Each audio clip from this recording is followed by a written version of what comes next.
I'm here with Matt Culverhouse, who has just launched his new agency called Made Human. Thank you for joining me, Matt. Thanks for having me. Can you tell us a little bit more about Made Human and what, I guess, prompted you to launch a new business now?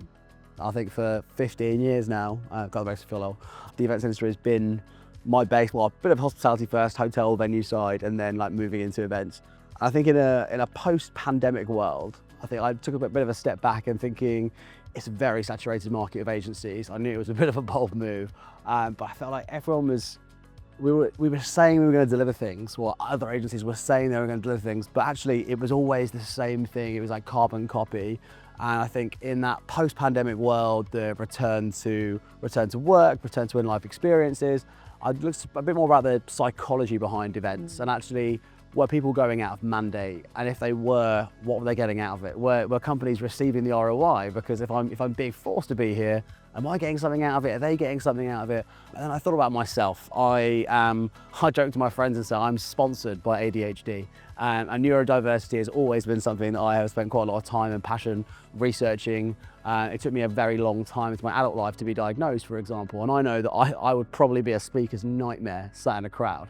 But again, what am I going to get out of a 2.5-hour keynote session that's sometimes forced upon us? So how has your experience of having ADHD, I guess, shaped what you want from events, and then now shaping what you want to create in events for your clients?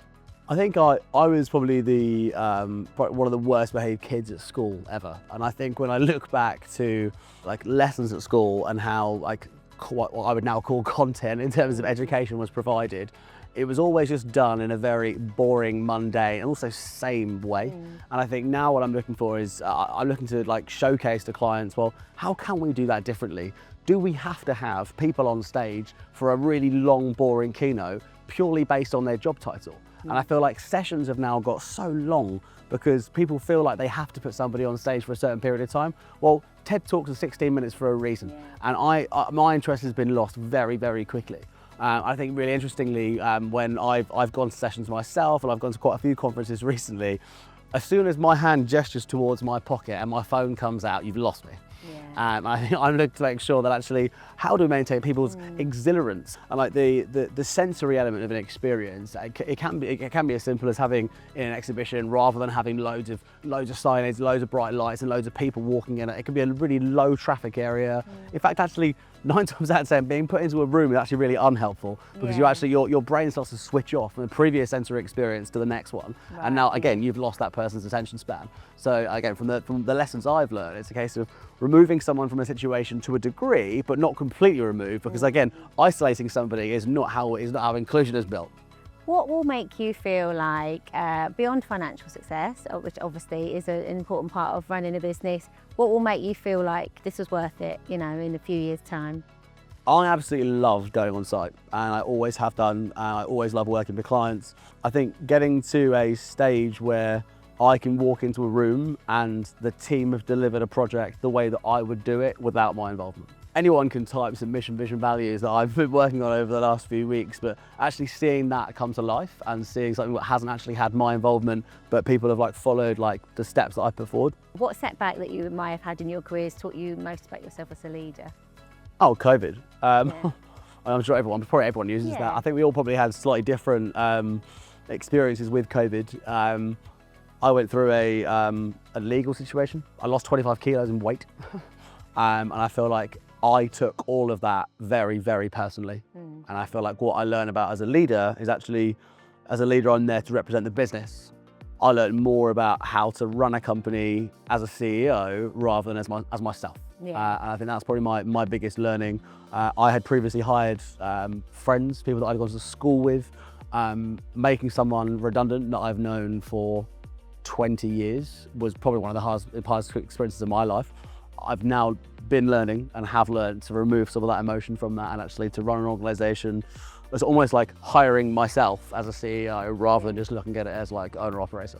Is there a book or a podcast or a speaker that you've listened to or read recently that has sort of inspired you, or to think differently, or something you've like learned? I think that until a recent holiday, I've just come back off a Virgin Voyages cruise. We were at sea for 5 days, no stops. I think the last book I probably read was when I was in like year 6, like cover to cover. I'm not really a reader, again, ADHD. I have read The Diary of a CEO about 3 times over and over, and on TV, I'm not a massive Stephen Bartlett fan, but I think I probably quote that book probably 10 to 15 times a week, be it like some small anecdote, some piece of research, like using one of the laws that he comes across with. Yeah, I mean, that for me, I mean, also like me and Stephen Bartlett are very similar ages. Obviously, he's in a very different financial position to me.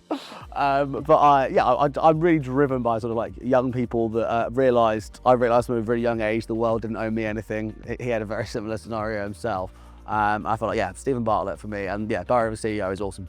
How do you think events will evolve over the next 10 years?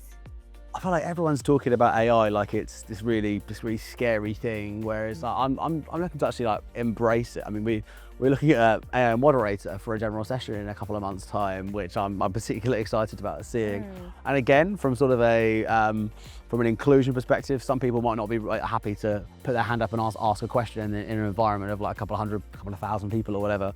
So I feel like the way in which we can utilize AI for that, if it's a case of an AI bot asking anonymous questions on behalf of somebody else to allow that inclusivity, I'm excited by. Name a brand that you would really like to work with. I'd love to work with Gymshark. I've recently become, since my weight loss journey, I've become quite a gym boy. I think what they stand for as a brand is fantastic. I mean, seeing them launching like hijabs, for example, that can be made of a material that you can actually work out in to allow women to still respect their cultural values and also still go and attend a lifting event in the middle of Excel or Tobacco Dock or wherever. And also I just think, like, again, it's like Ben is an incredible example of just someone young who started a business, who again realised the world didn't owe them anything and just went out and grabbed it, like going from his parents' garage to like multi-million-pound business. Yeah. Huge fan of that. And some of the stuff they do, like shutting down Oxford Street and doing like power exercises and things, I love that. And also from my brand perspective, both Gymshark and Lululemon, like from clothing and apparel, they've just brought in a whole new dynamic of people wanting to go out there and do things for health and well-being, which I mean, like that can never be a bad thing. I'd much rather work for them than an alcohol or tobacco brand, that's for sure. Where would you hope to be in 5 years' time? What do you think Made Human will look like, or what in terms of size, scale, the sort of types of events that you're delivering? At the end of 5 years of 10-6, we had a solid team of, I think we're up to 10, 12 full-timers. We were turning over £4 or £5 million a year. So I'd say I'd love to exceed that.